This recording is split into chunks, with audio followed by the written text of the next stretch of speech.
campeonato acabasse hoje, nós teremos as seguintes façanhas. Palmeiras, obviamente, seria o campeão. E teríamos na Libertadores ano que vem Palmeiras, Corinthians, Fluminense, Atlético Mineiro, todos eles na fase de grupos. Atlético Paranaense e Flamengo entrariam na pré-Libertadores. Tá?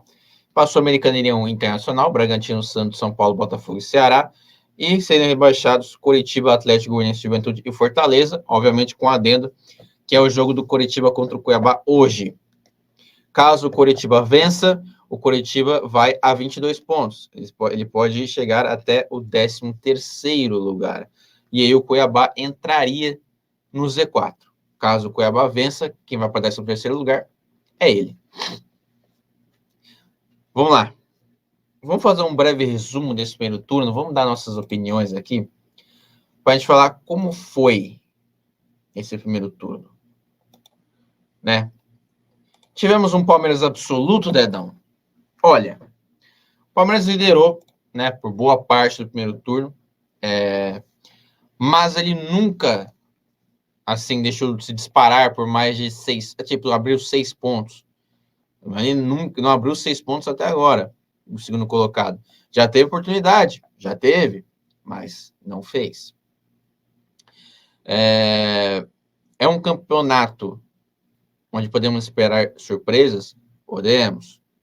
O segundo turno, os times que se reforçaram, os times que estão com muitos jogadores no DM, os times que vão surpreender vão começar a aparecer. Olha, como eu falei, esse campeonato, né, tem um misticismo sempre no Brasileirão, que sempre quem ganha pelo turno, na verdade nem sempre, né? A maioria das vezes onde o campeão do primeiro turno é declarado, geralmente ele ganha o campeonato no final. Tem sempre esse misticismo aí acontecendo.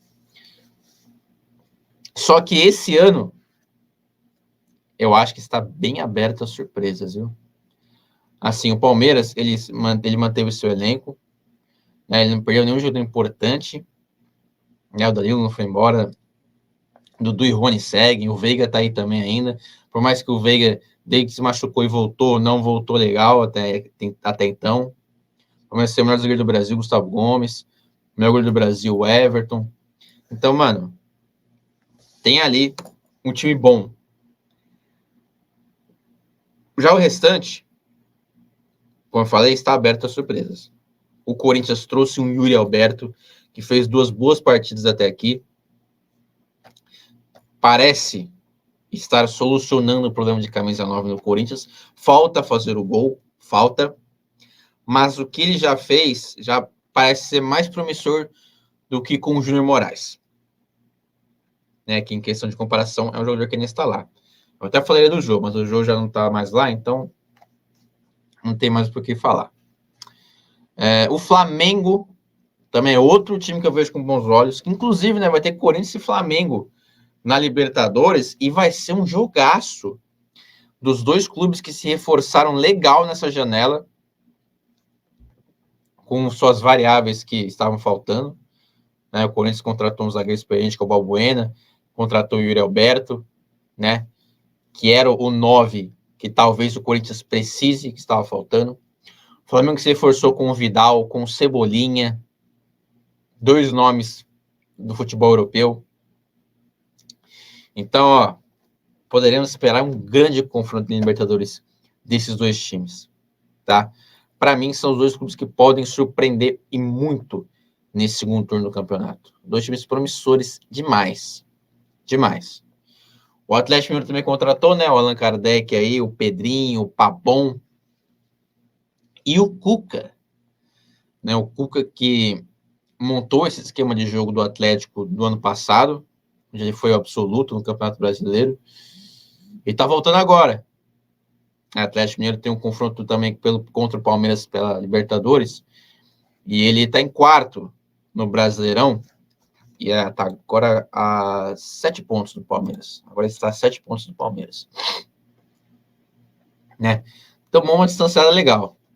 Por mais que uma rodada ou outra, o Atlético Mineiro figurou na liderança, inclusive, né? Mas é o seguinte, mano. O Atlético Mineiro é uma coisa que eu não entendo, né? O Cuca, ele sai sempre no fim do ano. Depois ele volta. Depois ele volta. Parece que ele quer tirar férias no começo do ano e depois volta. Eu sei que não é o caso, né? O Cuca, em alguns momentos, fala em problemas pessoais, problemas familiares ali, pá, que deve estar interferindo realmente na sua carreira. Mas, coincidentemente, sempre no fim do ano, o Cuca acaba saindo e parece que ele vai tirar um ano sabático. Mas ele volta no meio da temporada para algum clube. No Atlético Mineiro foi assim, né? Ah, não, Atlético no Atlético ano passado começou desde o começo do ano. Né? Mas que no Santos foi assim. No Palmeiras também acho que deve ter sido assim, há um tempo atrás. E, cara, é um baita reforço para o Atlético, por ser um cara que conhece os jogadores, né? Conhece o elenco. E tem em mente o esquema de jogo que deu resultado no ano passado. E com certeza ele vai implementar isso na próxima partida, né? Essa partida contra o Corinthians foi com assistente técnico. Na próxima, o Cuca já deve estar no banco de reservas, que deve ser só, né, no fim de semana que vem, já que o Atlético está eliminado da Copa do Brasil. Mas o Atlético, cara, é um dos times também que acho que eu não jogaria fora, né? Eu não descartaria nesses times que podem surpreender. O Atlético trouxe reforços e trouxe o seu treinador de volta, que foi aquele que montou, né, todo o esquema do Atlético do ano passado. Então, também não descartaria. Agora, Fluminense e Internacional, que são os times aí que também estão figurando na parte de cima, e a própria Atlético Paranaense, esqueci. O Fluminense, né, os três, no caso, eles trocaram o treinador e começaram a jogar. O Internacional um time agora tá dando uma derrapada ali, perdeu a posição de G6, já não ganha há 3 jogos, mas o nível do Internacional melhorou legal, né? Como eu falei no começo do campeonato, o Internacional ele vai brigar para não cair se ele manter esse ritmo. O ritmo internacional estava muito ruim. E ele trouxe o Depena, o alemão, que é um centroavante aí, né, que pouca gente conhecia, fazedor de gols. Trouxe o Alan Patrick de volta, um baita camisa 10. Né, o Carlos Depena, que é um jogador taticamente muito bom. Jogou até de lateral já alguma vez, de ala. Então, o time do Inter do Mano é um time que se tornou interessante. É um time que cresceu legal. Falando em crescer legal, temos o Diniz no Fluminense. O Diniz no Fluminense, quando ele foi contratado, eu falei, caraca, mano, o Diniz não fez nenhum trabalho legal já há um tempo. Ele continua aparecendo, né, em clubes de grande expressão, assim, pá.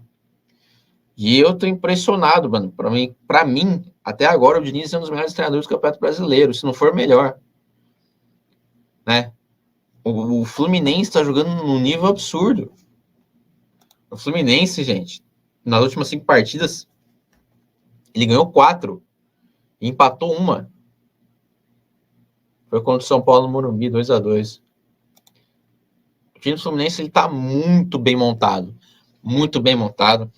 E o Cano faz gol todo jogo. É impressionante o que esse sujeito faz gol. Todo jogo tem gol do Cano. E a gente falava do Caleri, né? O Caleri estava disparado na artilharia do campeonato no começo. E tem aquele tabu, né? Do brasileiro não ter artilheiro estrangeiro. Já há uns... Caraca, mas foi quantos anos mesmo? 50 anos, 60 anos, parece. Que o último foi o Pedro Rocha, que, né? Também jogava no São Paulo, assim como o Caleri.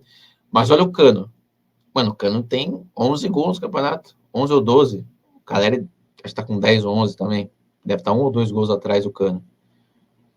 Cara, uma disputa legal entre dois argentinos no Campeonato Brasileiro. Artilharia comendo solta.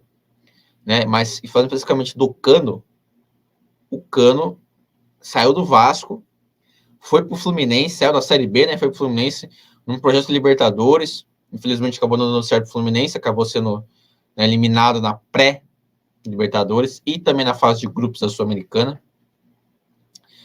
Mas o homem, mano, Ele deve ter quase 30 gols na temporada. Ele se encaixou muito bem com o time do Fluminense. Muito bem. E é um nome que, cara, chegou no Vasco, já era experiente, já devia ter mais de 30 já. Agora ele deve estar com 35, 34, eu acho. Né? E eu tô até curioso até agora. Falei, mano, como será que era o Cano alguns anos atrás? Porque, cara, se ele se destaca no futebol argentino, como não teve nenhum brasileiro que foi atrás dele até então? Ou será que o Cano jogar no futebol europeu? Enfim, o Fluminense, ele montou quando tem 34 anos, tá? Aos clubes do Cano: Lanús, Chacarita Juniors, Colón, Deportivo Pereira, Clube Nacional, Independiente Medellín, Pachuca, León, Independiente de Medellín, Independiente Medellín, empréstimo, Vasco e Fluminense. Né? Então, mano, pelo Independiente de Medellín fez 47 jogos e 41 gols antes de ir pro Vasco.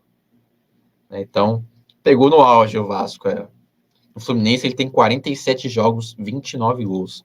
É um absurdo o que esse homem faz de gol. É um absurdo, né? E também outra coisa do Fluminense que é importante pontuar: o Ganso voltou a jogar muito bem. Logicamente, em comparação ao Ganso de 2011, 2010, o Ganso da cavada, o Ganso do toque rápido, o Ganso gênio, não chega aos pés, obviamente, do que foi aquele Ganso. Mas é um Ganso voltando a atuar em um bom nível. Pelo menos um bom nível. Que antigamente a gente viu o Ganso e falava, pô, não é possível, Ganso. Vambora, Ganso. Você é bom, Ganso. Vamos voar, Ganso. Que isso, mano? E o Ganso lá, naquele ritmo dele, falando, dormindo em campo. E agora, deu um boostzinho. O Ganso ficou legal de novo. E, né, o Fluminense que revelou o Luiz Henrique, né, um jovem da base, que já foi vendido. E agora, temos o Matheus Martins aí, que é outro moleque da base também aparecendo. Bom jogador. E que faz o poder ataque com o Cano hoje. E o que é legal é que, mano, o William Bigode, né, foi pro Fluminense porque não conseguia jogar no Palmeiras. E a molecada deve estar botando o Bigode no banco, hein? O Bigode não consegue jogar. E também agora falando do Atlético Paranaense, né, que foi o último dos clubes aí que eu também falei, trocou o treinador e deu uma surpresa legal no campeonato até aqui. O Atlético Paranaense reforçou do Fernandinho, um atleta experiente, um atleta nível Europa, disparado, muito bom jogador com, né, toque de bola rápido, ele sabe sair jogando, volante de marcação legal também, pode atuar como zagueiro também. E dá um toque de experiência mais para o Atlético Paranaense também, que é muito importante, né? A visão do Fernandinho para a rapaziada que está em volta dele ali. E do Felipão também, né? Felipão que tá Atlético Paranaense comandou o Fernandinho na Copa de 2014. O Fernandinho foi para a Copa de 2014 e 2018. Na Copa de 2014 foi convocado no último jogo, que ele fez um gol no amistoso, foi convocado. Depois na Copa ele fez um gol também, se não me engano, contra Camarões. Muita gente deve lembrar do Fernandinho contra a Bélgica, que ele faz um gol contra. E muita gente deve ter essa imagem e deve, né, até hoje se lamentar e achar que ele é um jogador ruim. Mas não, gente, o Fernandinho é bom jogador. Assim como o Fred foi taxado como cone na Copa, é complicado, mas joga demais também. Dana, é duro, né? É duro. Porque Copa do Mundo é muito difícil. Então, para você jogar mal, acontece. Né? É criada uma grande expectativa, você jogou mal, Copa, azedou. E tu vai ser taxado o resto da vida por causa dessa Copa. O Jesus vai ter uma segunda chance aí, se pá. Quem sabe ele mude as coisas, porque na última também ele ficou marcado por não ter feito nenhum gol na Copa, né? Vamos lá, Copa em novembro. Esses 6 times que estão aí, 7 no caso, né, que o Flamengo agora chegou, os 7 times que estão aí nas 7 primeiras colocações, eu acho que vai ser essa briga. Os abaixo do 7º, Bragantino, Santos, São Paulo e Botafogo, eu acho que vão ficar ali também nesse meio de tabela. O resto vai brigar para não cair. Até posso colocar o Ceará nessa parte de cima da tabela aí, mas o resto, especificamente do 13º até o último colocado, que é o Fortaleza, vai brigar para não cair. Vão brigar para não cair. Certo? Ó, a tabela que eu falei para vocês tá muito interessante no fato que pouca coisa deve ser alterada até o final do campeonato. Pouca coisa. Obviamente poderemos ter surpresas. Como sempre que eu sempre falei isso. Um time lá de cima, no segundo turno, ele cai. O time lá de baixo sobe. É sempre assim. Pode prestar atenção. Um dos 7 que eu falei vai cair. Não vai ser rebaixado, vai cair na tabela. E um dos que está lá embaixo vai subir. Pode ser que não chegue em Libertadores, mas vai sair lá de baixo e vai pelo menos ficar no meio de tabela para cima. Se eu fosse dar uma opinião agora, o time que está propício a ter uma queda é o Internacional. Já não ganha 3 rodadas, nível de jogo caiu um pouco, tudo bem que os adversários eram complicados, ou não era? Empatou com o Atlético Paranaense, duelo direto, empatou com o São Paulo, perdendo o Palmeiras. Resultados, né? Normais. Então eram jogos difíceis para o Internacional. Mas o nível de jogo deu uma caidinha em alguns momentos. E né, eu sempre coloco aqui, vou continuar colocando, para mim o Fortaleza não tem time para cair. Fortaleza é um dos times para estarem na parte do meio para cima da tabela. Eu não sei que fim levou, é um mistério que até hoje a gente vai tentar desvendar do porquê o Fortaleza começou tão mal o campeonato. Por quê? Poupando para Libertadores? Ou realmente no jogo não encaixava? Qual seria o grande mistério desse Fortaleza aí? Qual seria? Eu não sei. Para falar a verdade, nesse primeiro turno, o Fortaleza ele deixou muito a desejar. E a primeira vitória do Fortaleza no campeonato, para vocês não esquecerem, foi contra o Flamengo no Maracanã. Né? Contra o Flamengo no Maracanã. O Fortaleza ele precisava muito pontuar, ele estava com 2 pontos, foi lá e ganhou no Flamengo. E tinha acabado de golear, acho que a Libertadores, se não me engano, inclusive. Então, ó, Fortaleza não tem esse time para cair, Fortaleza é melhor. Coritiba também. O Avaí, muita gente fala, o Avaí não vai cair, o Avaí tá no caminho certo. O Avaí perdeu 4 nos últimos 5 jogos. Mas eu não acho um time de veras ruim, não, velho. Eu acho que o time do Avaí bem arrumado em alguns momentos ali, principalmente na ressacada, onde o Avaí pode cometer um estrago para a equipe rival. Né? Eu acho, por exemplo, o Goiás, em 13º, não vem atuando tão bem contra o Avaí, tá em 15º. Contra o Coritiba, que tá em 17º. Você entendeu? Agora, Atlético Goianiense e Juventude foram os 2 piores times do campeonato até aqui. Não vi nada demais nesses 2 times. O Atlético Goianiense, inclusive, tá lá nas quartas, na Copa do Brasil, enfrenta o Corinthians. E no Brasileirão, cara, ele é um time que em casa, quando toma o gol, ele vai para cima, né? Quando ele sai perdendo, ele vai para cima, ele não consegue empatar o jogo. E, cara, é impressionante como os caras do Atlético Goianiense chuta torto, velho. Ou vai por cima, ou vai para fora. Impressionante, cara. Impressionante. Né? Inclusive, falando em chutar torto para fora, né? O jogo do Palmeiras Internacional teve umas 22 bolas na trave, né? Também. Mas o Atlético Goianiense, cara, é um time que ele tá em desvantagem, ele, sei lá, ele sente a pressão psicológica, parece que não consegue empatar o jogo, velho. Não consegue empatar o jogo, não tem poder de reação o Atlético Goianiense. Pelo menos os jogos que eu vi foi assim. Foi assim, né?